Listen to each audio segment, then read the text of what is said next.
आप सरकार में आने से पहले ये कह रहे थे कि बिहार से अपराध को मुक्त कर देंगे हम। आसिफ तिवारी जी, अपराध से मुक्त करते करते आपने एक अपराध, एक सेकंड, बादशाह जी, आसिफ तिवारी जी, क्या पुलिस पर बंदूक तानने से क्रांति आएगी? बिल्कुल नहीं प्रत्युष जी। कल मैं उस गांव में गया था, परिजनों से मिला। देखिए, उस गांव में जाकर जहां घटना स्थल है उन लोगों से मिलना जरूरी है जो जवैनिया गांव, गंगा नदी के कटान में जो गांव कटा और जिन्हें पुनर्वासित किया जा रहा है जी। आपको जान के हैरानी होगी, आप देश के बहुत बड़े चैनल में, इसके पहले भी अन्य कई चैनल में आप रहे, आप अभी जिस ग्रुप में है कभी उस ग्रुप में मैंने भी काम किया है। डॉक्टर अजय आलोक जी बिहार के बहुत प्रतिष्ठित डॉक्टर के बेटे हैं। इस पैनल में बैठे कई लोग बहुत बड़े लोग हैं, मैं ही सबसे छोटा हूं। हम में आप में किसी को भी 5 लोग भगवान नहीं कहते हैं, ईश्वर नहीं कहते हैं। नेशनल चैनल से आप बैठ रहे हैं, बार्क रेटिंग वाले बड़े चैनल में बड़ा शो कर रहे हैं, क्या कोई आपको भगवान मानता है? मुझे आश्चर्य हुआ कि उस बच्चे को लोग कह रहे हैं कि वो हमारा भगवान था। मैं बड़ा आश्चर्य में पड़ा, भाई भगवान कैसे हो सकता है ये लड़का? लेकिन बात तब समझ में आई कि जब अगल बगल के टोले के लोग भी कह रहे थे, और ये कौन लोग थे? ये ज्यादातर ईबीसी एससी लोग थे, शेड्यूल कास्ट के लोग मान रहे हैं कि वो तो हमारा भगवान था, हमारे लिए देवता था। तो कुछ तो बात थी। हमको आपको तो कोई नहीं कहता है प्रत्युष जी, उस लड़के को लोग देवता क्यों कह रहे हैं? और उन लोगों ने जो बात बताई, पिस्टल तानना किसी पर भी ठीक नहीं है। पुलिस पर क्या, मुझ पर पिस्टल तानना ठीक है, किसी पर भी ठीक नहीं है।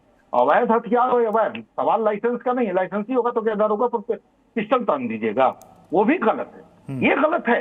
हाँ। लेकिन उससे बड़ा गलत ये है कि जब वो लड़का आपके आगे पिस्टल फेंक देता है और फेंकने के बाद कहता है कि ठीक है आपके भरोसे पर मैं सरेंडर कर रहा हूं, लेकिन आप हमारी बात सरकार तक पहुंचाइएगा, इन गरीबों का काम होना चाहिए, इनको मदद। और आप उसको ले जाते हैं और झोपड़ियों के पीछे ले जाके महिलाओं को कहते हैं तुम लोग यहाँ से भागो, अभी गोली चलने वाली है, और उसको गोली मार देते हैं। ये एनकाउंटर है? नहीं, ये मर्डर है। इसे तो एडीजी ने भी गलत माना है।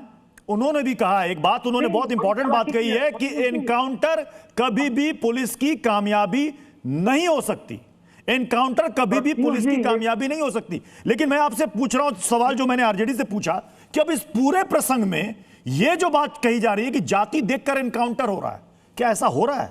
जितने अपराधी मर रहे हैं एनकाउंटर में, खत्म हो रहे हैं, क्या एक ही जाति के हैं? वो क्या वो एक ही जाति के बिलोंग करते हैं? इसमें कहूंगा प्रत्युष जी, मैं 2 बातें करूंगा। मैं जातिवादी की बात करता ही नहीं, कभी डिबेट में जाति भाई आरजेडी कर रही है ना, डिबेट में मैं जाता भी नहीं हूं, मैं मना कर देता हूं। वो आरजेडी से पूछिएगा, मेरा पक्ष जान लीजिए। मैं आपको 2 बातें कहूंगा। बिहार के मुख्यमंत्री ने कहा कि उस लड़के को मानसिक आरोग्यशाला में भेज दिया गया। इसका मतलब मुख्यमंत्री को गुमराह किया। किसने किया? इसलिए ये लग रहा है कि प्लान्ड मर्डर है। मुख्यमंत्री को गुमराह करके उस लड़के को मारा गया है, इसलिए कहा जा रहा है कि ये प्लान्ड मर्डर है। कुछ ना कुछ उस लड़के के पास था और जिससे पूरा जिला प्रशासन या कोई और हो सकता है